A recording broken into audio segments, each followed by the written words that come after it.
What up, guys? So, welcome to the special hotel edition of the Jiu-Jitsu podcast, coming to you the morning after the ADCC and CJI weekend.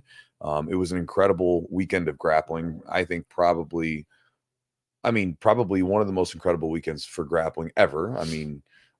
For a number of different reasons, right? And we'll talk about those in a bit. And so we wanted to do an episode before we head out to sort of talk about everything while it's nice and fresh. We're still thinking about it and let you guys know our thoughts. And I guess many of you guys that listen to the podcast, we met you down here. It was very cool. And so this will maybe kind of go along with the things that we talked about more in person. And for those of you guys that watched at home, then this will kind of reinforce it. But again, it was a lot of fun. And I know that a lot of you guys got really upset with me a few months back when I was talking about the CJI and the ADCC. I went to both of them. You know what I mean? I support it because, no matter what, like, I may not like something in a particular manner, whatever, but if you're trying to push forward the sport of grappling, I'm still going to support you. You know what I mean? Like, so when you guys listen to me sometimes on the podcast, understand that I'm not married to any of these ideas or whatever, like in stone. They're the ideas that are coming through at that time. And my thoughts and ideas can change. And at the same time, I'm definitely not one of these people where, like, for instance, there's a lot of the people that are like CJI or ADCC or ADCC or CJI. Like, there's this against each other thing. For me, I'm not that guy. I'm like, I'm going to do both. And I know that most of you guys that I met this weekend were like that too. You guys were going to both. It was like, so we'll talk more about that in a second, because I'm going to start getting into the podcast and before we get into it. So big thanks to you guys for being here. Big thanks to our sponsors for helping us make this podcast happen. Charlotte's Web CBD. Again, we talk about CBD all the time on the podcast. The benefits of it. I personally like it as I'm getting older and I need things to help me deal with the idea of recovery and to keep doing the things that we're doing. And it seems to be one of the supplements that I get a noticeable difference from, right? Because again, there's a lot of supplements you use them, you don't really notice much from. It's one of the things I do feel like I get a noticeable difference from when it comes to reducing the sport-induced inflammation that we get from training. And so again, if you guys want to check out a premier CBD company, the company that is third-party tested to ensure the quality and the purity of what's in the bottle, with a product that is not FDA regulated, which means that you guys have probably seen those things where so-and-so will take a tainted supplement. You know what I mean? And sometimes it's like, you want to call BS on them because you're like, oh, you knew you were taking steroids and stuff. But sometimes they legitimately were taking a tainted supplement, because when things aren't regulated to a certain degree, stuff can be put into those bottles. You don't know, and so with the CBD Charlotte's Web, it is third party tested to make sure that what is in the bottle is in there and what's not listed on there is not in there. And so again, if you guys want to check out any of their stuff, whether it's the tinctures, the gummies, whatever it might be, you can go to charlottesweb.com. The promo code is Chewjitsu30, CHEWJITSU, for 30% off the order at checkout. Check them out. Also, thanks to Epic Rolls for supporting the podcast. Got to hang out with Matt from Epic Roll this weekend. Good to see him. I know he's headed back home today. He has like a real early flight or something. And, it was good seeing him again. Again, if you guys have never checked out his stuff, I really like his no-gi gear, his t-shirts and everything else that he makes. If you go to his website at epicrollbjj.com, if you find a gi, a rash guard, some shorts, t-shirts, whatever it might be, whatever that you find on the website, you can get a discount by using the promo code Chewjitsu20 for 20% off the order. And again, that's at checkout, CHEWJITSU20 for checkout at epicrollbjj.com. If you guys want to support the podcast directly, you can become a Patreon subscriber, like many people that we met this weekend were. And by doing so, when you get on there, you will get access to an exclusive library of content that we've created over the years. You'll get preferential treatment for questions that you might have. Some other perks, if you guys want to check it out, go to patreon.com/the Jiu-Jitsu podcast. When you subscribe, you'll be supporting the podcast, get access to the perks there. And then from there, you'll be supporting the podcast that you listen to on a regular basis. And last but not least, guys, if you want to join my email list, which is the Chew Crew, where I send out a daily email to people that are there, the Chew's letter, It's not a newsletter, it's a choose letter. And you can do that by going to my website at jujitsu.net/join. When you join up, I'll send you some free ebooks that go into some ideas on training strategies, drilling, game planning, things like that. And then on top of that, then you'll get my daily email, which will give you just insights and ideas on jiu-jitsu, along with some different offers and things like that, and discounts for things that I don't release anywhere else. And if you don't like it, you can unsubscribe at any time. Again, that's at jujitsu.net/join. So with that said, guys, let's jump into the ADCC and CJI.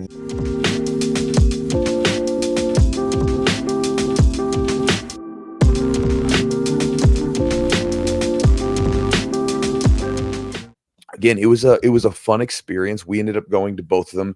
I didn't make it to and I'm really bummed I couldn't. We didn't make it to the second day of the CJI because I was coaching Brandon, one of the guys that was in the plus 99 division at the ADCC. And, later on he was hungry, so wanted to make sure he got taken care of. And so, didn't make it. But I mean, amazing matches all around, both organizations. And the CJI, for how little time they had to prepare, really impressed me. Yeah. Because again, you got to think about that. I think 8 weeks out is essentially when this whole thing started. Putting it all together. 2 months ago. That is no time whatsoever when you're talking about a promotion, like running something like they ran this weekend. And there's definitely, it showed in some areas, sure. But the actual event of it, the actual meat and potatoes of the reason why you would want to be there, were really good. And the event, I thought, was a lot of fun, and we'll talk more about it. For sure. Yeah, it was cool. We kind of we didn't originally plan on going to CJI, but we were actually, well, it was open. It was like, we just didn't know. I didn't know like when things were going to be ran. Right. I didn't know what I was going to have to do with Brandon. Right. You know what I mean? So like, I just didn't know what I was going to have to do. And I didn't want to like get tickets. And then, maybe Brandon needed me for more stuff that he needed me for, or something like that. Because again, on the Friday, they were having like the media day and all that stuff. Luckily, Brandon didn't need me, so I was able to. It ran late, so we went and saw the CJI that day.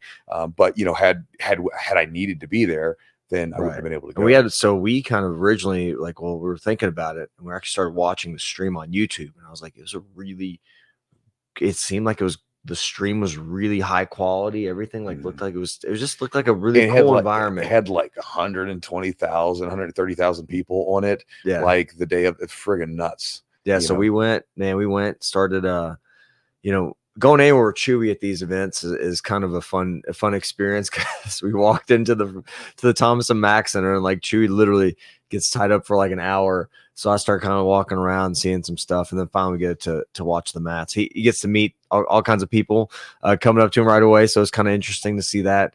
But we got in there, we got pretty decent seats, and then just enjoyed the pit. Initially you walk in, there's this pit, and you're like, this is different. Yeah. This is unique. And then like everybody was the energy was very special, very, very, very high energy. Like it was almost electric, and it was a lot of fun. Yeah. The pit, I think, the pit and the actual focus on one event, I think, contributes to that. Yeah, like one match. On one thing, one match. Yeah. And the pit format I thought was really cool. I liked the pit format where, they step in and there is no out of bounds. So like, you think about how many matches in the ADCC, how different they would look if they never went out of bounds. Yeah. You know what I mean? It's like when you go into the score tables, you would run to the side of the wall and you'd have to keep going. Yep. I think that's a good thing. I think, the rounds being like the period. I've always been interested in the thought of a period system in jiu-jitsu, because like in wrestling, there's a period system. Yeah. And I always thought that would be kind of cool if they brought some period system in, or some round system. And I think that it makes it interesting because, you're thinking, you're essentially, let's say if you go the full 15 or whatever it was, or the full 3 rounds, it's a 15-minute match broken up into 3 sections. And essentially it's 3 separate matches. It's like 3 5-minute matches that you're having to do with the same person. And you would see the shift, just like a normal fight would, where, maybe one guy wins the first round and then it was shifting and then the other guy won. Like the Tackett match where William Tackett brought it to Joao, right? Yes. Takes it to him, and then he, I probably ran out of steam trying to move around that big body. That's right. And then Joao came back and won, but it made for some really incredible matches because the pace had to be fast. Even you can look at some of the matches like Owen Livesley and Nicky Rod. Yeah, that was a fun one. Those two competed against each other in Polaris, and it was an okay match, but they kept going out of bounds when they were doing takedowns.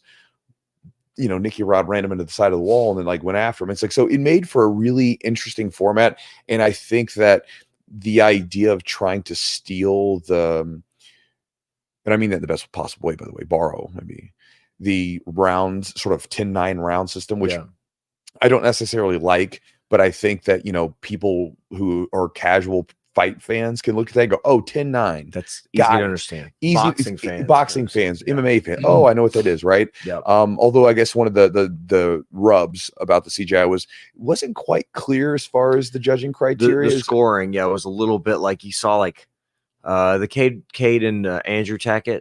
Was it Andrew Tackett? Yeah. There was like a 28-27. There was a 29-27 one way, 29-27 the other way. It was a little bit.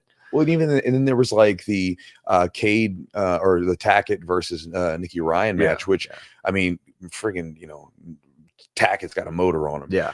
But him, I mean, and again, if there was going to be a case for a 10-8 round, right. I think that was probably, a situation where it was justified. Yeah. But what it's like, I don't know what justified a 10-8 versus a 10-9. You know what I mean? So again, this is not a rub just with the CGI. I mean, this is a rub even with MMA. Where it's like you get some really wonky calls sometimes. You're like, huh? Like, and there really weren't that many wonky calls. But again, the judging criteria sometimes was a little bit just, you're not sure. I mean, like you have an idea, of course, right? Because we all kind of know who's winning in a jiu-jitsu match. But then you're getting into those situations like the Levi Jones Leary match with Cade. And, if you talk to people saw it differently depending on the game that they play, depending on how they look at jiu-jitsu. Because, Levi was doing a great job with his guard retention and was, doing certain things from his guard. But then Cade was pressing in with his passing and his movement and things like that. So, there was a little bit of, curious, like, how are they judging everything? But that said, overall, it was great. Yeah, I think the right people, the right athletes won the matches, which is overall the point. I don't know if the 10-point must system is the best. It could just be like, hey, this is the winner of this round, or this is the winner of this round, or this round's a draw. But I think again, it's trying to leverage the familiarity, right? Yeah, you're trying to take something over from one space to another, which we've done. Boxing and MMA, which is not a perfect fit, right? Because the reason why MMA took it was because the boxing commission pushed it on them. It's easiest, right? It's easy. They don't have to relearn a whole new judging scoring. Well, no, the thing is like when you think about it, right? Like, okay, like what do those points mean?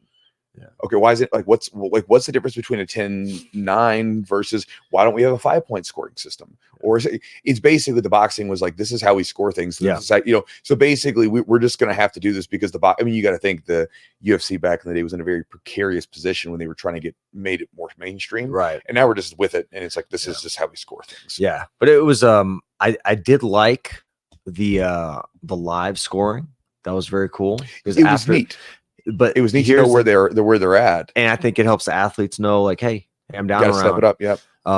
They did have, if you were there, you could see like actually some of the decisions. We actually knew the decision before the athletes. Oh yeah, on the screen it would be on the screen it would be above them, and then they would be waiting to call, and you would see. We already knew who won. Yeah, you're looking at the poor guy because he's like looking around, like, is he going to get it? And then you're like, no, man. Yeah. So, but I like the live scoring. Like I thought.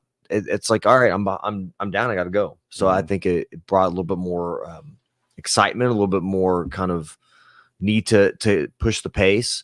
And you're right. We'll get into the matches as far as like what, our favorite matches of the weekend were, but, keeping that pit, allowing that action to be continuous and using the pit. The Tackett brothers would jump off of the wall. And like, I think one of them took the back. Yeah. By jumping off the wall. Yep. And so that's something they trained. So that's interesting.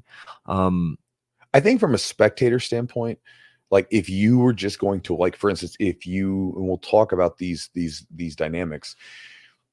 If you were talking about the two different competitions, the ADCC and the CJI, if you wanted to say which one is like more casual spectator friendly, right? So like if you're just like, you just want to watch a little jiu-jitsu, or you're not even really a jiu-jitsu person, but you want to watch it, CJI was a more casual friendly. I agree. Because again, there was constant pressure, constant action, in the format of it. made it such that, again, for the most part, there are obviously some differences there, but for the most part, it wasn't too complicated, right? No. One of the rubs sometimes that we have with the ADCC is sometimes the point scoring can be a little inconsistent, just like, but that's always true with any organization, whether, even if it's a ref's decision or judge's decision, whatever. But a lot of times, like, there's, like weird little tweak rules that like a lot of people don't understand, right? Like, and it creates controversy sometimes, but it's just the complexity of the scoring system, whereas, just, scoring guys on who's winning this match based upon just basic jiu-jitsu ideas like pressure, positioning, submission attempts, things like that, things that like all of us understand. Yeah. I think that's it's easier for a casual person to get into it and not be so confused. You could have a white belt who's not an ADCC points expert, and they could watch that and go, I know what's going on. I kind of have an idea who's winning. Whereas, sometimes you watch an ADCC match, and let's say even if you're really good with points, say from like an IBJJF standpoint, the scoring system is very different, and so you can, a lot of times you could have in an ADCC match where there's 0-0, and in an IBJJF match, it would have been a ton of points. Yeah. It's just the way that if they were in the same positions, it's just the scoring system is different. So I think that from a casual standpoint, the action was a little bit faster in most cases. And then the scoring and understanding what's going on was a little bit easier. Yeah. And I think that's really important, because if you don't understand what's going on, it's very tough to be invested. It's like someone who's never watched or doesn't understand the rules of football. Right. It's hard to watch a football game if you don't know really what's going on. Like, you're watching some guy punt a ball down the throw a ball here and there, but you really don't have an idea as to like what's good, what's bad, what's positive, why did that guy get a penalty, that sort of thing. Whereas if someone's watching, something they can understand, it's like it's easier to get more invested because you understand the language, what's going on. The whole point of a lot of these things, obviously, is to get the best athlete, to show their game and to win, but also you got to get butts and seats, and you got to get people to watch, right? And so which one was probably more enjoyable to watch? I would say CJI was more enjoyable to watch. Part of it is the novelty of it. It's new, it's unique. They've kind of got, there's so much buzz around. Craig Jones is kind of doing this, where there's the Gabby thing. We can get into the Gabby matchup with Craig, which was terrible. I could go not never see them, again. But it was there was a lot of buzz around excitement. Let's be honest, the buzz around the whole thing had nothing to do with the Gabby. Gabby and Craig, whatever, that was just material for marketing, to be honest. Well, give content. But what I'm saying is like, you could have taken that out of it, and I don't think anybody would have cared. No, it's almost become like a gag because it's been going on for like 2 years or whatever, right? So it's become like this gag where it's like, what are they doing? But I did want to see, like, I was like, all right, well, how's this gonna play? Well, it's like, what is he gonna do? Is he gonna take it seriously? He did what he did. He messed around, drank, and then like jumped in there with like barely any clothes on, right. and so it was just like a sideshow. But but the actual the friction between the ADCC and the CGI was really what made the hype. Yeah. Right. Because it wasn't just there. That's what made the hype. So again, it was great for the CJI because it created this friction and us against them kind of mentality that sort of, the amount of infighting between everyone was nuts. I remember just looking at when we were at the CJI and I was waiting for Brandon to get the bracket reveal for the ADCC. I was looking at the YouTube stream of the bracket reveal.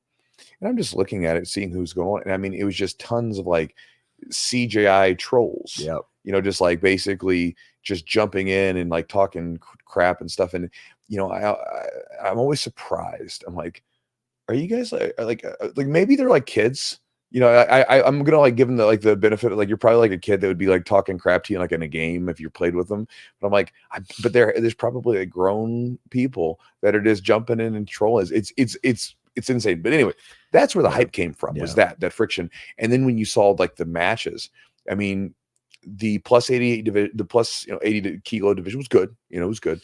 But the minus 80 division, friggin' nuts. That division was it was a murderer's row of people. Yeah. You had some of the most exciting grapplers there, and they brought the heat. It was amazing to watch. It was fun to watch. watching, to me, like two of the probably, I mean, the standouts in that division for different reasons, but Cade Rotolo, Tackett, who, he's amazing. And then Levi right? Jones. You watch those dudes. I mean, like every one of those guys was, they were on fire that night. And I mean, the Cade Rotolo and Andrew Tackett Andrew Tackett. Yeah, never go. So Andrew Tackett, that match, holy crap. Yeah, it was awesome. I rewatched it earlier.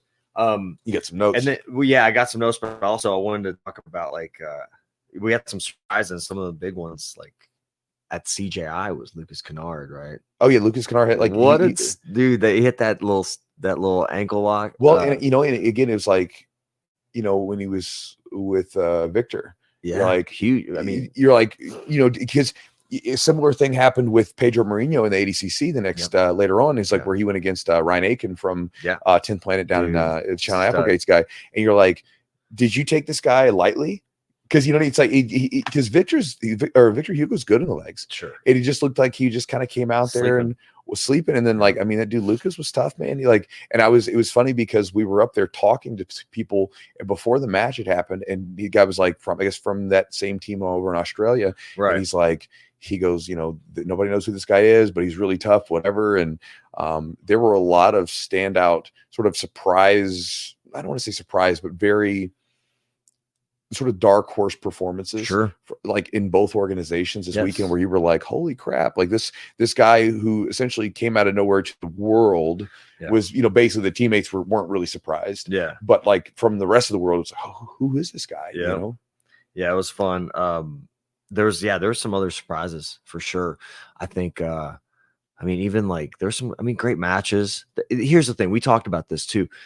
There's all this hype about CJI and all the fun matches there, but there was like actually the second day of ADCC was incredible matches. Bro. I mean, like they brought it and it was awesome. It was a lot of fun, a lot of finishes, or even like, matches and they didn't go into overtime. Yeah. I mean, that's like, one of the rubs, like, again, going back to like spectator friendly, one of the things that makes the ADCC not spectator friendly, in particular, is the long durations of matches, and then a good portion of that being no points, which means that it's sort of functionally doesn't matter, right? Yeah. It only matters if two guys are ready to go for it, and that's the thing, because I love the theory of it, right? The theory of the no points round is basically you go in and you just try to submit each other, and then you can fight for points afterwards. But as a competitor, right, that you have like only so much energy. Yeah. So if you're looking at it from a standpoint of, okay, it's a 10-minute match with a 5-minute overtime. So they're thinking, worst comes to worst, this is a 15-minute battle. Yeah. Okay.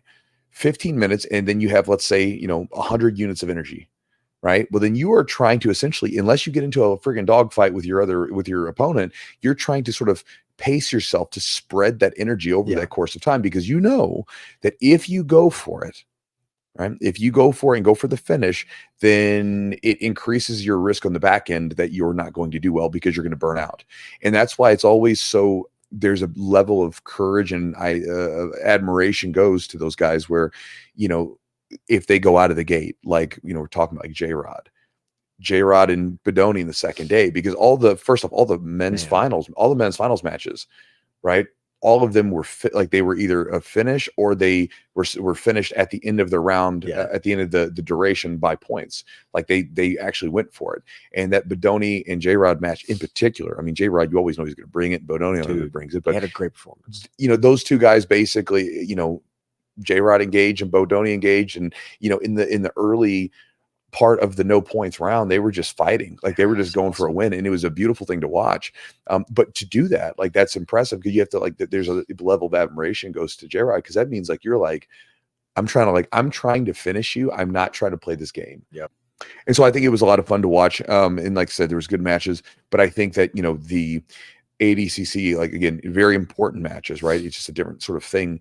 I think one of the things that makes it less spectator friendly is that the long duration of the match that the fighters then pace themselves with, and then also the issue with half the match not really even mattering if you don't go for anything. And there are a lot of matches where guys don't really do anything for the first few minutes, or first half of the match, and then they pick up only afterwards. And I think they probably should just go ahead and nix they're not going to, obviously, and I make no decision. This is all just sort of commentary and opinion. I think you just nix it. Nix the no points. Nix the no points, get rid of the overtimes. Just be like, look, man, just like, or maybe, it's an overtime or something, but just be like, look, for maybe it's you do overtimes for the finals matches, but before that, be like, you got 10 minutes and you're either going to win this by points or you're going to get a ref's decision. There is no afterwards. 10 minutes is all you have. Go 100%. I think it'll make them push it harder. Well, because they know they can. Yeah. I think that's the way to go, because I think otherwise you're going to end up in a situation where, again, they're just long matches and that slows the pace down because of the duration. Yeah. This is me and Brandon McGrath, we talked about that last night, right? Like with the PGF, there's 6 minutes. His organization 6 minutes. And because, again, the idea is like, instead of making these athletes go for really long, just make them condense their energy output down to 6 minutes, and you're going to see fireworks. And I think he's right about that, because that's, you look at look at wrestling, right? Wrestling in high school, 6 minutes. When you go to the Olympics, they don't say, hey man, it's 30 minutes now. Yeah. They just say, go faster. You know what I mean? And so I think that's the right approach to it. And I think that, again, making jiu-jitsu spectator friendly is difficult as is, right? But doing something to shorten the rounds down. Now with the CJI, they had the round system. So it was basically 5-minute bursts with a minute break. And I thought that was a pretty good idea, because I think that it allowed for those bursts. And then that, okay, there's a break, bursts and breaks. And so it made it a little bit more manageable, even though it technically was a 15 to 25-minute long match, but there was breaks in between. Yeah. And there was like almost like, all right, it's like mini matches, in the grand scheme. It's like, all right, who won that? It makes people, when you break it up like that, it makes people kind of push. If they're down, they know they got to push. Yeah, well, because right, because like the live scoring, I'm down, gotta go. I need to go, and I got 5 minutes left. I think it was great. Well, we talked a little about rule set changes. Anything you would change as far as CJI and your rule set stuff? We just kind of mentioned ADCC. Maybe make the time shorter. Maybe take the no points part out. It's not going to happen, but maybe they can condense. It's a beautiful theory, right? I love the theory, but again, theories sometimes don't always work in reality. And again, the no points round, I think it's been proven not to really work with its desired outcome. One more point to add, look at EBI, right? You got, at first those kind of people were going after it, and back in the day, but then they gave the system. They said, okay, well now we're just going to chill for the no points, and then we're going to get into our overtime, and we're going to train the hell out of overtime. We're going to get really good at these positions. Right. We're basically, because EBI, typically you have a match duration around 10 minutes, and then it goes to the overtimes. And what it used to be, because like I remember watching Hinger compete, and Hinger was trying to finish dudes, right? Like back in like the early EBIs, and all the guys were, because they were just going. Yep. But it was like, we don't want to get to overtime. But then it became, okay, let's tweak it, and we're basically going to do very little in the regulation, and we're going to save our energy for the overtime. And it makes, again, it's what competitors do. So there's always this battle. And so I think that, just like anything else, you have to not hold, you have to not hold the things dogmatically if you're trying to change something up, right? So for instance, like with ADCC, if they want to be more spectator friendly to get more eyeballs, well, then you've got to be willing to change. I know this is the tradition. This is what's always been done. I get it. Right. But like wrestling and other sports, they've all changed. And so we have to shift and change things depending on what's going on. And I think that the no points, there are exceptions to the rule, right? Where guys don't care. Yep. Like there are those guys, but they're the exception. Most guys, if you watch them, when it's too closely, well positioned people where they're right around the same skill level, it ends up being sort of kind of a boring match for a little bit, and then it picks up as the points go in, and it probably would just be better to do with it. As far as CJI goes, I think the scoring would probably be, I love the live scoring. I think maybe a little bit more depth into, and this is pretty normal because I understand this too, because like when we started the Jiu-Jitsu Opens, we had to tweak our scoring system for refs decisions to make it a little bit more clear and transparent. And so totally get that, right? But I think that the scoring would be helpful to be a little bit more clear on that, so that everybody kind of knows what it should be, right? But I don't know, as far as the actual excitement part of it, I thought that it was good. Like, I don't know what you would change going into it now, because that first one it was fun. It was a fun match. You know, it was a really fun match. It was a really fun matches. And so I think that scoring wise, I thought it was fine. And I thought like the rules were good. I didn't think anything was out of place. I'm sure things will change over time. But I think with the pit and everything else, I think it's pretty good. Yeah, Cade had said something after his match with Tackett about, because he was going to go against Levi Jones-Leary. Yeah. He's like, I want to see them call stalling on guys from the bottom. So them to, you know, attack more. So that's something. Maybe it's like you got to have some type of connection, or you can't have this much distance between that. Something like you have to have a certain kind of like connection. Like you have to like, maybe you can't go like 10 seconds without one opponent touching the other or something like that. Well, you know, what would be, you know, this is just sort of, now we're just talking, right? What could be interesting is if, okay, we now have a period system, maybe you flip a coin and then you start a person like in a down position, right? So basically, so like, you know what I mean? Cause like, for instance, you know, in wrestling, you would typically if you went through a whole match, you would end up on the bottom of wrestling at some point because of the way that things would go. And so, you know, that could be maybe a potential idea, because, you know, a lot of times what ends up happening, like you said, is the passer, you know, they can go, but guard passing can, or guard retention can, you know, guys with really good guard retention, they can sort of sit back and essentially do nothing, wait for you to engage, and they don't have to engage. And typically in jiu-jitsu, we're like, we want you to engage, right? We want you to press the action. And so maybe there needs to be a bit more of an onus on the person on the bottom to actually push the action as well. Right. But maybe you could even like create, you know, a period system where you say, okay, like, you know, if you know, it goes to the period, if we flip a coin, okay, you're starting at the bottom of guard or something. You know what I mean? Like just to shake things up. Because then if you're like a really good wrestler, it's like, well, if you make it to the second period, you get this guy on his back. How does he do there? It would be, I think those things are interesting. That was like one of the reasons why we implemented that into the Jiu-Jitsu Open, where not a period system, but like if it stays on the feet and there's no action on the feet and there's nobody the ref will choose a person and start them in the guard. Like you basically get on the ground. Then like we're gonna play jiu-jitsu, so it would be interesting. And again, there's always going to be those battles of like constantly stalling and disengaging. You see it in wrestling and everything else. Stalling calls would be better. I mean, I think the stalling calls need to be called more in ADCC as well. Because there's a lot of matches where the calls don't come quick enough, you know. And you know, but again, at the same time, if you're going to call stalling calls hard, you need to have shorter matches. Because you can't call hard on the stalling calls and then at the same time like have a 20-minute match, because then it's like, I mean, you're basically the competitors, they're just not going to have that kind of gas. So let's talk a little bit about like the venue. I honestly think the venue was a little big for both. I think the T-Mobile Arena was a little too big for ADCC, and I think Thomas and Mack was a little too big. I think they said CJI. I think that they said they filled it out on the second day. So the first day when we went to the CJI, there were a lot of seats. Like it was pretty patchy as far as like the seats there. Cause I remember like, you know, we had the seats that we bought and then we just moved down and sat closer. We met some Australian people, Beth and Jim, I think it was. Shout out to you guys. Super cool. Yeah, we were chatting with you guys, but we just moved down because there's tons of seats open, tons of seats. And obviously not a good look. Now I know that some people said it was a lot more full on the second day.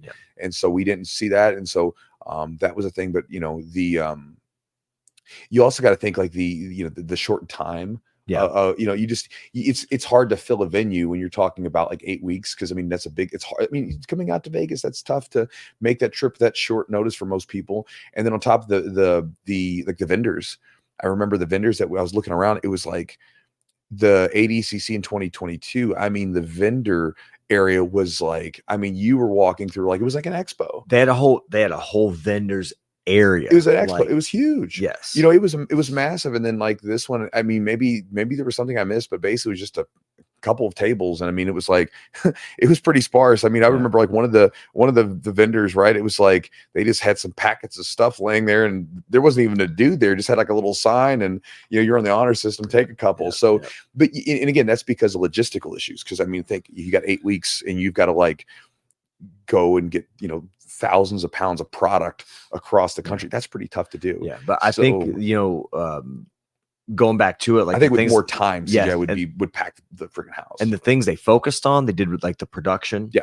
and the flow and the way everything went. All that stuff was good. It was good. It was good. The first day was super long. I think if you look at the stream on YouTube, it was about 9 hours. Yeah.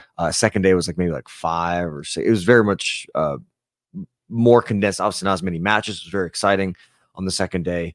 It was great. You would maybe spread that out over like Friday to Sunday. Yeah. You know, maybe do like Friday, Saturday, Sunday, spread it out a little bit, you know, Yeah. so that it's a little bit more manageable, because like 9 hours, man, it's a long time to be sitting. It's like we talked to BMAC, and it's like, dude, 9 hours, you got to be on, dialed in, Locked commentating, you know, and they did a great job. Their commentary team did really well. So. And it was cool. And I think, you know, ADC has great commentary as well. Yeah, they had Ken Flo kind of running the show, and then like, you know, Sean Williams, I think, is really, really good. I really enjoy his commentary. I thought the guy that did the interviews afterwards at ADCC, Jake Watson, he's really good. He's good at really what he does. I really like what he did, and you know, it wasn't like there wasn't crazy fireworks and all this extravagant stuff. Actually, it was toned down for ADCC, and it's actually really nice for CJI as well. Yeah, I know that, like, for me, from the venue standpoint, I definitely like Thomas and Mac more. I do. From a standpoint of like hassle, both from a spectator and also like just a regular, like a person like in the backstage with the fighters. T-Mobile was a pain in the butt. Yeah, you know, it's like they were changing things, like the poor ADCC people who, you know, were trying to run all this stuff. They're trying to run things, and then the T-Mobile people were changing it on them. Yeah. And they were, you know, they weren't always the most friendly back there to like some of us that were getting guys ready. Whereas it wasn't the case with the Thomas and Mac. It was Thomas and Mac's pretty chill, and I think chill. You know, and I think that comes through, right? Like when you're coming through there, and like, you know, from the employees and security guards to the whole thing, he was a little bit more relaxed. And so, you know, I'm more of a fan of the Thomas and Mac, and hopefully they go back to that. I think that would be, I think it's just a better venue. Also, it's easier to get to, off the strip a little bit. You know, you just go park in the parking lot, go in there. And I think it's a for what's necessary, I think it's a better venue personally.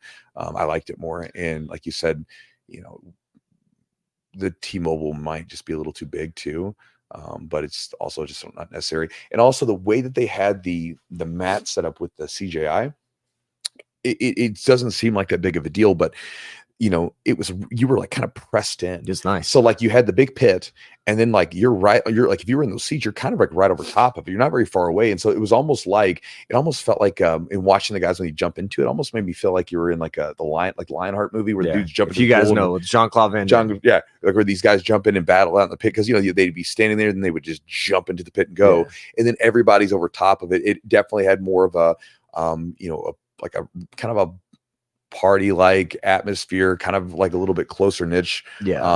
I know that I talked to a couple people, and they said some of the, I guess maybe they didn't see it as family friendly, you know, because CJI, you had Renato Laranja just dropping F-bombs, you know, but like some of that stuff, you know, which I don't care about, but if you're taking your kids there, it might be a little, you know, it's not the best thing for like young kids. I mean, again, they probably hear a lot worse these days and see a lot worse with the internet and stuff like that. But if it's something that you're conscious of, then obviously which you should be, you know, it's something that maybe you're like, maybe not this one, right? Like maybe this is like for the adults or whatever. And then the energy with the ADCC felt more formal. Yeah, it's like, I'll say it like that. Like, you know what I mean? It's weird because it didn't feel that way 2 years ago. You know what I mean? Like 2 years ago, there was an energy. And overall, I personally think that the matches this year were better. Like, as far as like when you're talking about just sheer excitement and finishes and everything else, I think the matches at this ADCC were better than last year or 2 years ago. Because I mean, guys were just going.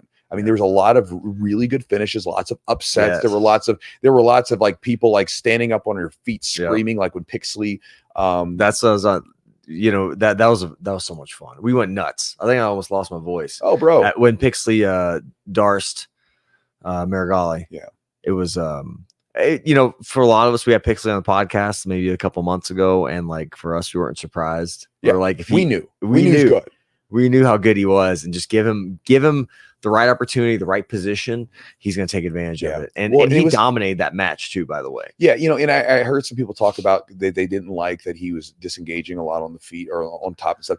And I get it. It's like, but again, it's like when you're talking, and that's a rules issue, right? It's like when you're talking about, you can get upset at the competitors for sure, but it's again, that goes down to the rules, right? Like they're going to game the system. So the system has to constantly, the system has to constantly adjust. But you know, when it came down to it, like when you look at the engagements that did happen, you know, Pixley threw him over his head once, and then he threw him with the because he tried to wrestle up on him and he countered the single leg and ended up, you know, putting him on he busted his shoulder up as he was falling, and then darsed him right afterwards. And again, you know, I know he was, Marigali was like, hey, you know, it wasn't a submission, it was an injury, but or I didn't lose, it was an injury or something like that. But I'm like, you got to think about this, you know, injury's part of it, right? So you think about, like, you know, if we were out on the street and we fought each other and I picked you up and dumped you on your neck and you said, well, he didn't actually beat me, he just like dumped me on my neck, right? It's like, no, this is how this works, right? Like, we don't think of injury as part of it, but injuries are a part of fighting. And this is why, like in judo, the ippon, like if I throw you flat on your back, that's ippon. The reason why is because the theory is if we're fighting on the street, then, you know, with no mats, if I throw you on your back flat as hard as I can, you're going to be knocked out. That's why that is the end of the fight. And so you got to think about that, where injuries play a role. Yes. Where if I throw you and you bust your shoulder up, well, like, you know, that was because of my takedown. That was because of the throw. And so it was a loss nonetheless. Yes, you got injured, and it's a freak thing, and it's very hard. You're not going to be able to replicate that. Right. Yep. But at the same time, that's part of the issues with takedowns. And that's why takedowns are so, they can be dangerous. Yeah. And so I think that, you know, again, it's, you know, I'm not surprised that Pixley had an upset of some sort. I wasn't sure who it was going to be, but it was a big upset. Yeah. It was according to everyone, it was a big upset. It was a huge upset. I mean, because you had the guy that was the #1 seed and claiming to be going to be the double gold win absolutes as well. But you know, the guy that I mean, it didn't work out that way. A different person win, absolute, which I think was very deservedly won. Would look very dominant. So that's Kenan Duarte, and it was great. So I think Lucas Kennard was a big upset, right? Yep. That was probably the biggest one, maybe, or one of the biggest ones. I mean, that was one that we're all like, oh, snaps. I mean, it was a big one. Yeah. And then Pixley, and then I think again, Ryan Aiken and Pedro Moreno, because Pedro Moreno, he was one of the top seeds of that division, right? And like Ryan Aiken was a replacement, or a guy that they threw in, you know, as an invite. And it's like, hey, we need a guy, because again, the 88, you know, the 88 kilo got cleaned out by the CJI, so they're putting in guys, and he did pretty well. And I mean, you know, again, you took out one of the top seeds and you finished him really quick with a heel hook. I mean, that's impressive. Yeah. And then you had who got Mika Galvao in the absolute. I can't. Oh my gosh. Against Dante Leon. Yeah. So Dante won. Those guys have had multiple battles. He got him, and then he beat Bodoni and got bronze in absolute. Yeah, I think. Yeah. So those are. I mean, obviously we know how good he is. Yeah, both those guys. Well, all those guys are so good. Where it's like, basically, if you make a mistake, I mean, that's it. Dante, good for him, man. Like, he's such a scrappy dude, and he's going for it too. Well, and he had a razor thin fight with Mika, you know, at the last ADCC. You know what I mean? So again, it's you know, this is how this stuff works. It goes back and forth. You know, then there's the Gordon matches, right? Like where it's you know, it's so interesting to watch. Where I was thinking about this when I watch the internet. It reminds me when I was a kid, some of my family members in the Kentucky, for you guys, Kentucky is like huge for college basketball. Yes. Right. I mean, like it's like so important to some people, like where I remember years ago, I was at a catering party. Back when I was in high school, I used to cater different events. And so there was a wedding that was going on, and they were, you know, cater or whatever. And they had a wedding reception, and it was at the place that I worked at. And it was on the same day as the U of L UK basketball game. This wedding was, you know, planned to be around 200 people, this wedding reception. Yeah. Maybe there were 75. Really? Because we found out that most people didn't make it because of the game. So and then we had to go wheel out a TV.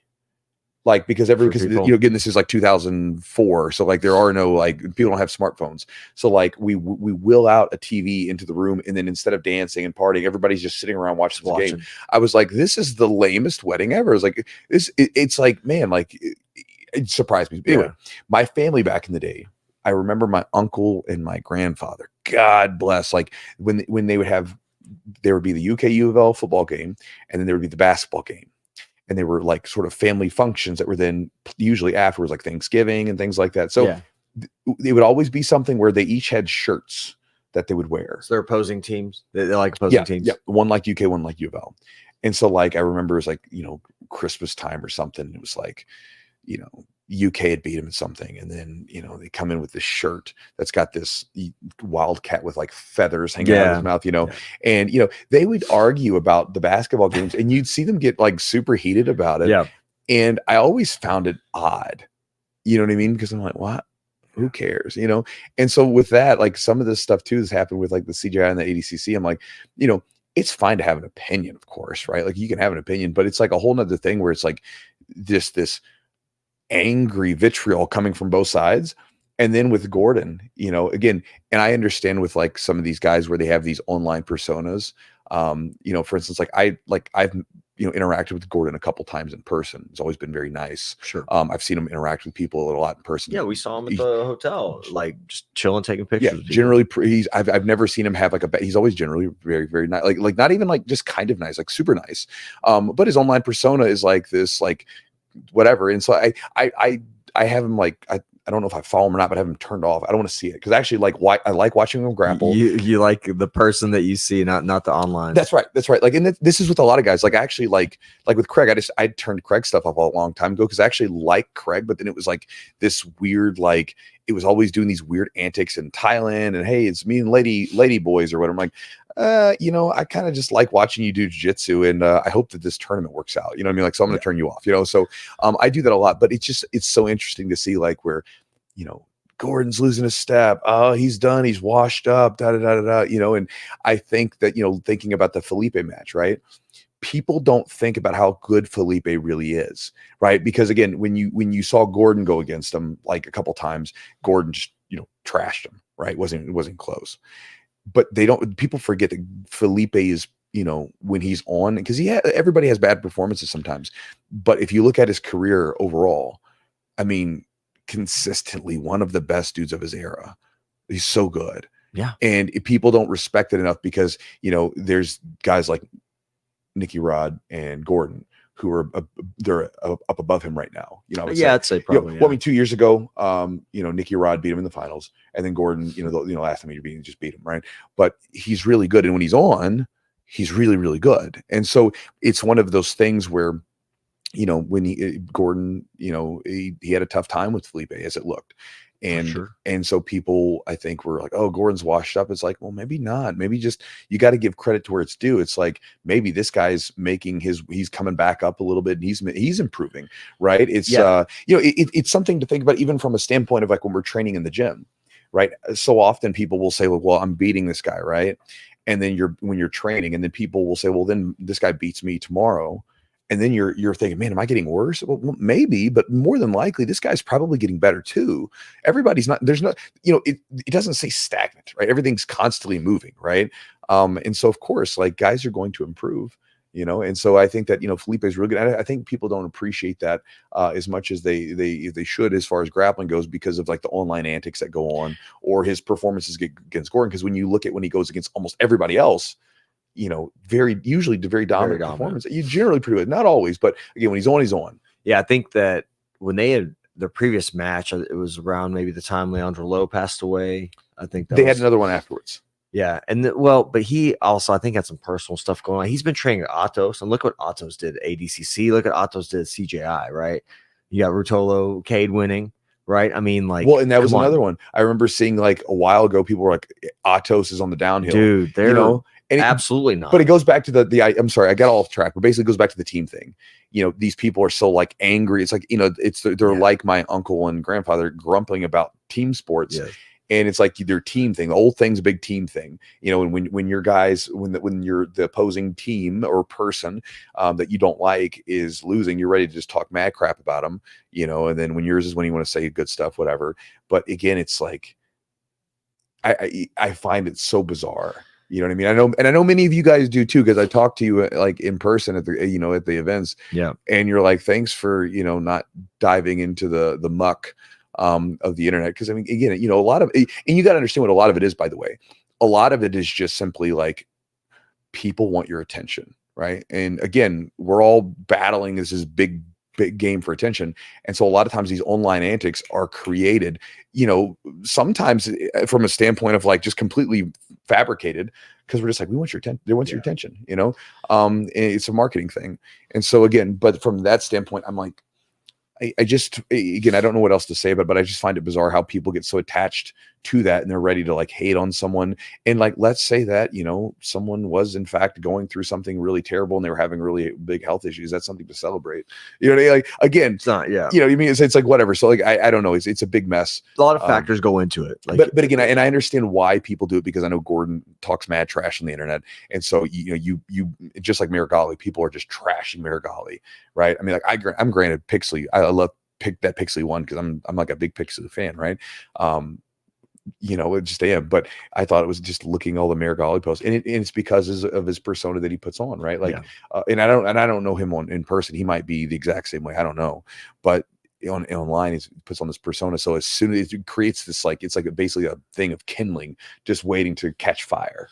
Well, you kind of put yourself out there, you put yourself on the line in some ways, and that way people care. Yeah. So some people really want to watch you lose. Some people really want to watch you win. But if you're like, just middle of the road, nobody's going to care. This is true. And so I think Gordon does this thing. He's like, I'm the best. And until he gets dethroned, which, he had a tough match with Pena, of course. And then he had that very dominant performance against Yuri. And people we didn't think Yuri was going to do a whole lot in that super fight. He's very gritty. He's hard to finish. And Gordon even said that. I mean, he scored 18 points on him or something, or 21 points. But he got out of some bad spots. He had his back taken, like had his arm trapped. Yeah, he got out. He's trying to break that arm grip, and he's just hanging on. Man, like gritty and hard to finish. So I think props goes to Yuri as well, who nobody really gave him a shot. And I mean, he was tough and he fought to the end. And Gordon's still the best. And then let's talk about like the best performances. I mean, I think look at Nicky Rod. Right, Nicky Rod looked great. 4 wins, 4 subs. 4 subs. Looked just complete. Every time he finished, he stood there like And and he looked good doing it. I mean, he looked really good. Those submissions were good and clean. He kept up a good pace. Impressive. I mean, he looked really, really good. So he stood out really. I mean, of course, Cade stood out. Had some battles, and then it would be interesting to see, like with the CJI, if like what that tournament would have looked like if you had access to all the heavyweights that you wanted, maybe, right? Because there were some matches where you're like, they were in there, but they really weren't, like for grappling. They were fun, but they weren't really important for us. Like say Luke Rockhold. Luke Rockhold's he had a great career. He's an incredible athlete. Yeah. You know what I mean? But as far as like being like really relevant to grappling, not really relevant. He's never really I don't think he's got any kind of really. I mean, he hasn't won anything. Yeah, he's got great grappling, and as far as his grappling's great. I've heard nothing but good things about how his skill is. And in MMA, he had fantastic grappling, right? He had great MMA grappling, great fighting grappling. But in MMA, in Jiu-Jitsu, he's just not very relevant. And the same thing with like Pat Downey, he had a big guy that like it's kind of like very good wrestler, whatever. But it's like like from a standpoint. So it would have been interesting to see like what does that event look like when you have like access to every single heavyweight, whoever you want, like, and every match is like a really relevant, like match where this guy, like this, every one of these dudes is, at that level where they're biting at the bit to be a world champ. Right.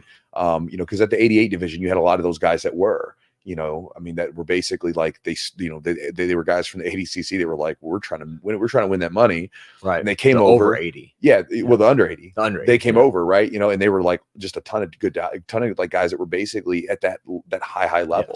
Yes. You know what I mean? And so I think, like I said, I'm really excited to see what happens with the CGI and where it goes to when they have full access to everybody else. But yeah, Nicky Rod looked amazing, and then and the submissions were fantastic. ADCC, who did we pick? Man, as far as I think the just had the best performance of the weekend.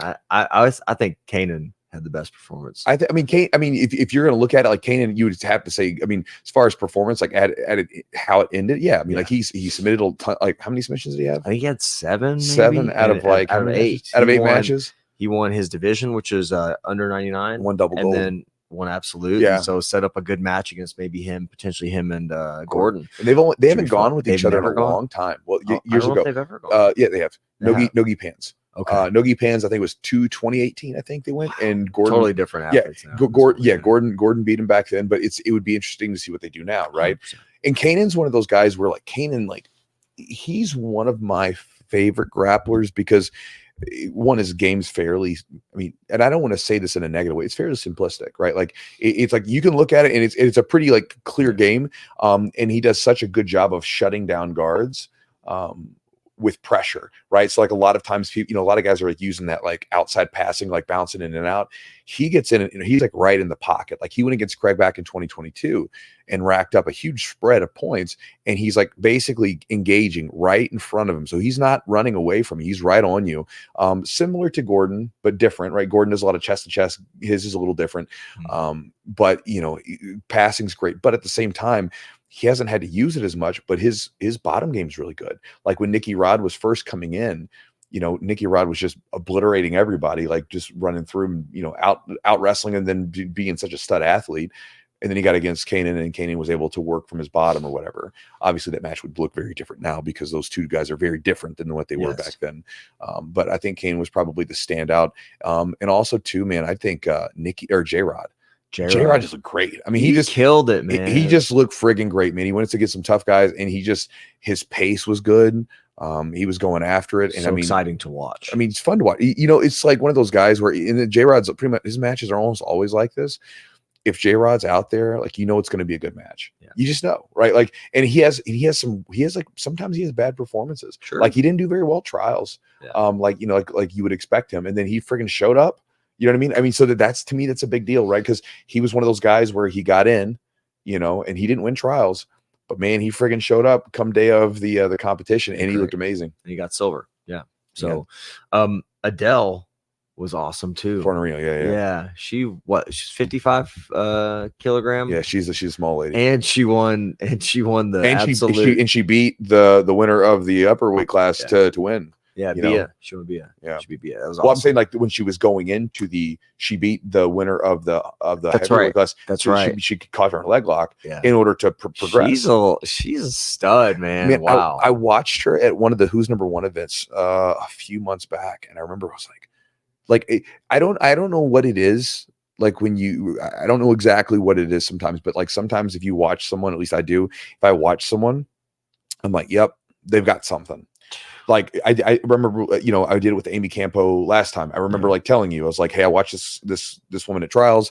She's really good. We got her on the podcast. I'm like, and I was talking about, I was like, I really think she's going to win it. And she ended up winning it that year. And then with Fornerino, I was watching, like, she's really good. Like she's really good. And she's got like a really like interesting game. And she went out, and she freaking, did double golded. Right. I'm like, she looked very good, very dominant.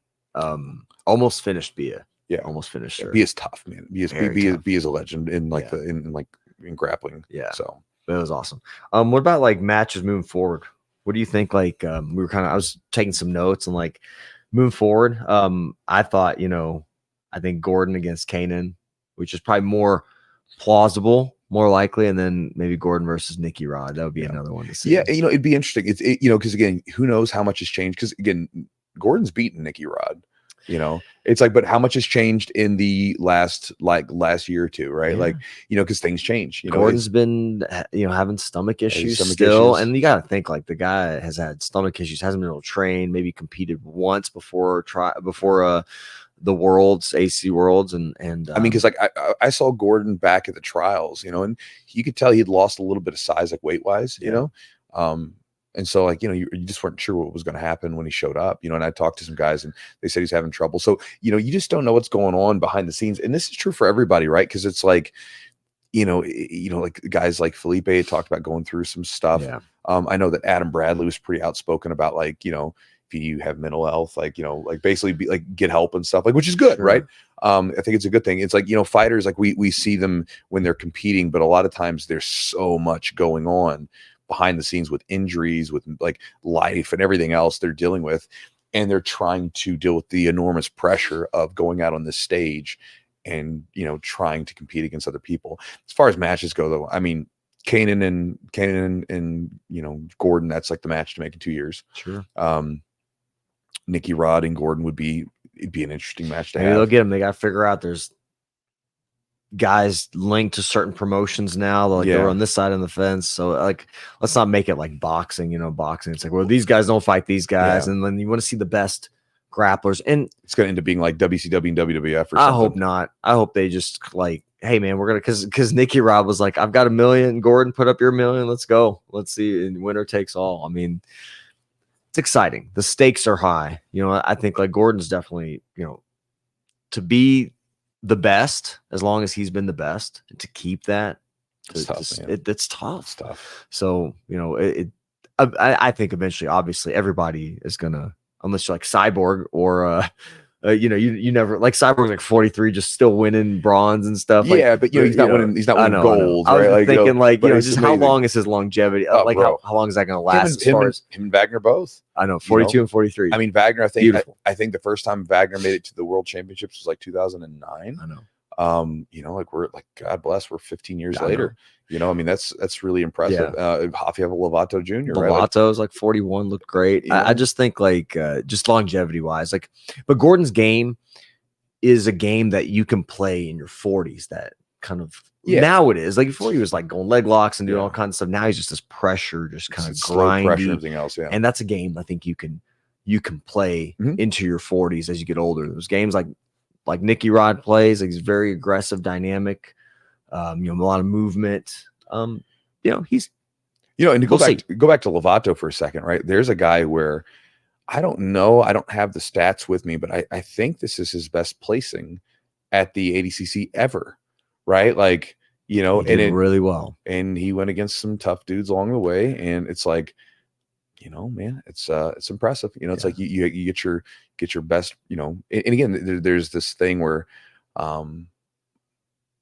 like every dog has his day, you know what I mean? So that he went out there and competed, and he's like in his 40s and went against people half his age. Same thing for Wagner. Wagner competed against Mika, took second in the division, and fought against a guy he was 22 years older than. Yeah, like that's impressive, man. Like it's not easy doing that, and those guys, that's impressive. No matter no matter what. So, well, I just think it was overall was amazing. I think one of the things that stood out is just there's so many people.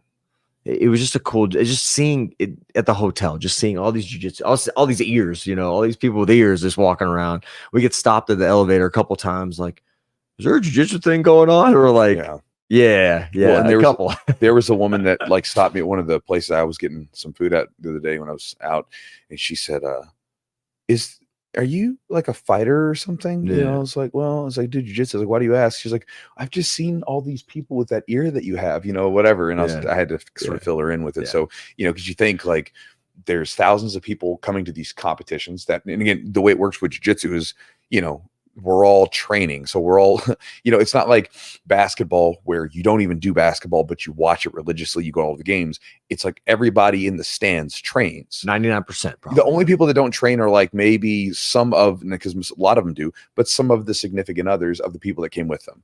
Right. But all the people, all the big fans, they're training. They actually train. So, I mean, I don't know anybody I haven't met anybody that's in the stands that, went there on a whim, hey, I just wanted to go watch some grappling this weekend. No, of course. So again, a lot of us are sporting the cauliflower, and so there's thousands of us just lurking around this little city block.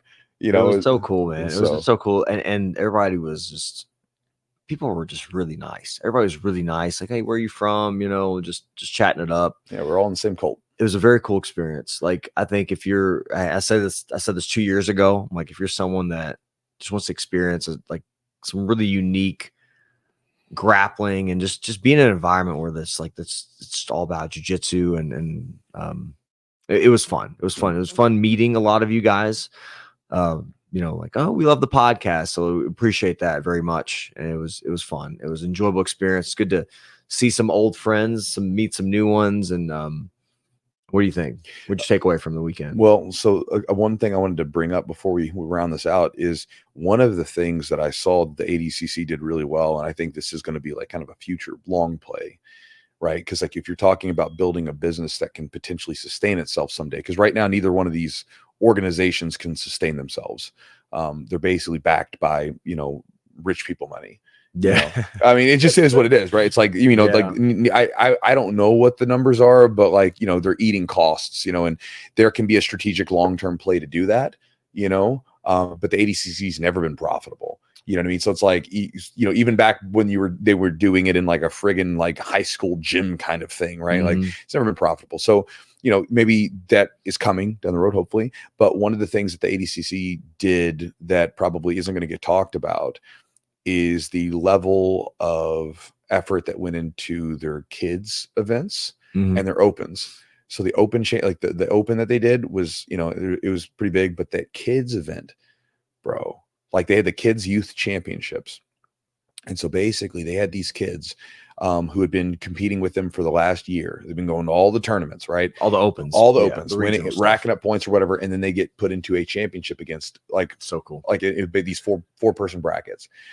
These kids get these jumpsuits, like, you know, like these like, you know, professional looking jumpsuits. They get to walk down the stage, all the stuff, just like face off, the whole deal, right? They get to see their faces on the big screen.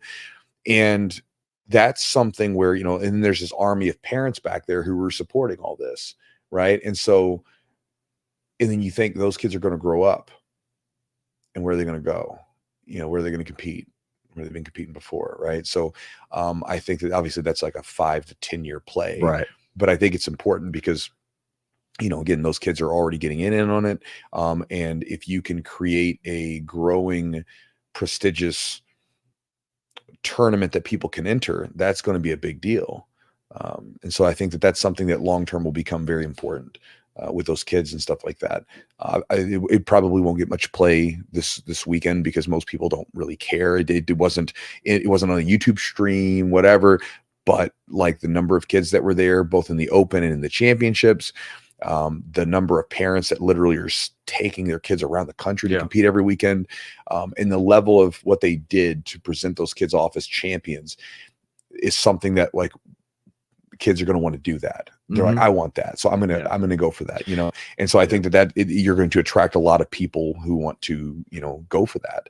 And so I think that that'll be a long-term play. And it's something to sort of just that you'll see, I think, come to fruition or sort of grow later on, because you'll see like these next pool of talents that are ready for the ADCC. They're going to come out of this organization instead of competing in other organizations. And then like once every 2 years you go here, it's like, no, like they're competing in this rule set all the time. They're going to figure out different loopholes and tricks and stuff and ways to, you know, deal with it. And they're going to, you know, be tailored for that style. Yeah, the open was really I decided to hop in last minute, and but there was like a bunch of kids, you know, before even I got to the venue, before we got to the venue. And I mean, anybody that wasn't really in the ADCC Worlds, that there's some really high caliber athletes. And you know, it was really cool to see. It was run really well. It was a big tournament. They had like over 1,200. I think capped at 1,200. They met the cap for sure. Yeah. It was run really well. It was a very cool experience, and I think you're building up the next generation for sure. And then what happens if they take that same level of like pageantry, right, to like all their divisions, right? And so then it becomes like a thing where now it's like they become more of like the ADCC becomes almost like just like a different version of like a IBJJF, right? The premier organization like the NBA. Where you're having like, well, it's different. And, you know, BMAC was talking about this, right? There's like an entertainment side of it and like the world championship side of it, right? So for instance, like, you know, the Olympics and those sports are very different than their entertainment versions, right?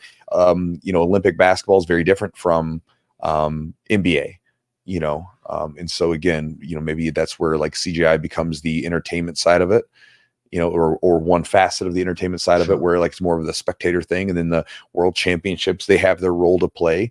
And it's a very prestigious thing, you know, that people go do and go after. And so, you know, we'll see.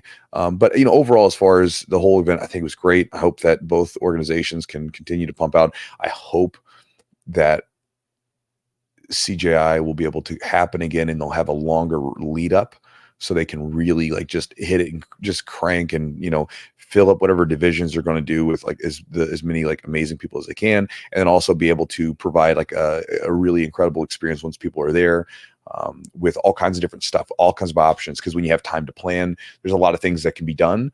And I think like for 8 weeks, they did amazing. The core of what they had was fantastic. So we obviously know that people want to see that kind of stuff. And then I hope the ADCC can, continue to tweak things and improve. And overall, I thought they did a good job, again, considering the fact that some of the win was taken from them. You know what I mean? Yeah. Like it was like a gut punch 2 months ago. And so they're going to have to reevaluate and figure out how they want to proceed for the next, upcoming events. Yeah. But overall, I think it was a great weekend for grappling, and Awesome. a lot of amazing fights, a lot of amazing grappling. I'm tired and I'm ready to go home and go back to normal because I'm tired of being stuck in a friggin' stadium for the last I've been in a stadium since Thursday, you Friday, coached Saturday. me on Thursday, then Coached the young lady kids on Friday, coached Brandon on Saturday, and those are Sunday not we were short there. days. Yeah, Sunday we were there all day. Well, you coached, and then we watched matches, and then we watched again on Sunday, and it's just been now we're kind of trying to wrap our head around the weekend and get ready to go home, and then you got to come back out and coach some more. Worlds. So, and by the way, guys, very cool. For any of you guys that are watching this, I said this. I was doing an interview for someone's like little stream they were doing. I encourage you guys, you may not give a damn, really, right? I understand that, but I encourage you, if you've never been to a live jiu-jitsu show, if you ever have the chance to go to one, go to it. I know that sometimes jiu-jitsu can sometimes, depending on the organization, can almost be like baseball. Like baseball games are really fun to go to with friends and stuff. Yeah. Watching baseball on TV, not so much. Not very fun. It's kind of like watching paint dry. And so, at least for me, I don't really care for it, right? It's kind of happening, right? But when you're there live, it's a much different experience. You're around the people and everything else, and there's an energy about it. And so I would encourage you, if you ever get a chance to, whether it's a ADCC, a CJI, a Who's Number One, there's so many regional organizations that do super fights and stuff now. If you ever get a chance to go to one of those, go to them. They're a lot of fun, and it supports the events. It supports the people doing it. Supports the fighters. Again, I was talking about this, that everybody wants fighters to get paid more money. Everybody wants jiu-jitsu guys to get paid more money. And if you're one of those people, the way that us as regular folk do that is we vote with our dollars, right? Like you have a big organization that is doing something that they don't like. And if you stop buying their product, they'll friggin' stop it pretty darn quick. Yep. And saying this happened with ADCC, right? They felt pressure, to do something different because of people's response, both from ticket sales and everything else. And so they made adjustments. And so again, that's how you do it. And so if you see those organizations and you want to support them, I love Craig, I love his mission. Great. Go out and support his thing if you can. Again, it may not be in the cards for everyone. I know the money can be tight and schedule and everything else, but if you can do it, I think it's a worthwhile thing. And also watching live jiu-jitsu is a lot of fun and a different experience than watching it on TV. Yeah, when you watch some of the best athletes in the world, the high level, it's a lot of fun. All right, guys. So hopefully you enjoyed the podcast today. Again, for those of you guys that were out there at the event, it was really nice meeting you. Many of you guys came up, and again, in those settings, if you guys ever see me and you want to come say hey. It's fine. I know some people are like, I don't want to bug you, but in those situations, I know what I'm getting into, and it's not like strange anymore. It's like, yeah, this is how this works. Funny story. It was like the second day of ADCC, and I'm like, Chewy, before we get look, let's scope out the food situation. I'll run and I'll get food, because I know if we start walking to get it was really cool to see all the people walking up to Chewy, and so I was like, let's scope out the food situation. I'll go get us food, and then I'll bring it back to you, because sometimes if you're heading to the bathroom a couple times, and it took you about 45 minutes to get to the bathroom. Oh, bro. Which was cool. Dude, you're there, that's what's going to happen, and it's very cool to see it. And you guys had some really, me being kind of watching the interactions of people of the channel that watch Chewy, it was a special experience for me, just I think you've impacted a lot of people's lives. So it was and help their jiu-jitsu process, help it make their jiu-jitsu experience a little more enjoyable, and something they can stick with. I think that's a big thing too. I always say, when I started jiu-jitsu in 2008, I had a lot of questions. Mhm. You know, is this normal? Is this a normal way to act or normal way to feel? Or what if I feel this way about grappling or this or that? You answer all those questions that I think, as newer grapplers had. So it's good to have like you as a resource to share that with people. And it was cool to see the interactions that people have with you. So yeah, appreciate you guys. Yeah, so big thanks to you guys for listening to the podcast today. Thanks to our sponsors for helping making it happen. Charlotte's Web CBD. You can check them out at charlottesweb.com. The promo code, if you want to save 30% off the order, is Chewjitsu 30, CHEWJITSU 30. Roll BJJ.com. If you guys want to check them out, Matt over there at Epic Roll has tons of great gear, merch, no-gi rash guards, gis, shorts. I mean, you name it, t-shirts. He's got it. And you just kind of browse around, see if you find something you like. And if you do, use the promo code Chewjitsu20 for 20% off your order at checkout. If you guys want to support the podcast directly, you can do so by going to our Patreon at patreon.com/the Jiu-Jitsu podcast. And again, when you subscribe, you'll get all kinds of perks. You can look on the website and see those. But again, that's at patreon.com/the Jiu-Jitsu podcast. And if you would like to get my daily email where I send out information about jiu-jitsu, ideas, from books and stuff that I'm reading, recommendations on different ideas on training, lifting, whatever it might be, just a ton of different stuff. You can do so by going to my website at jujitsu.net/join, and you can join up there. You'll get some ebooks for it for free. And on top of that, you'll then get the email. So that's it, guys. Thank you so much for joining us, and we'll talk to you next time.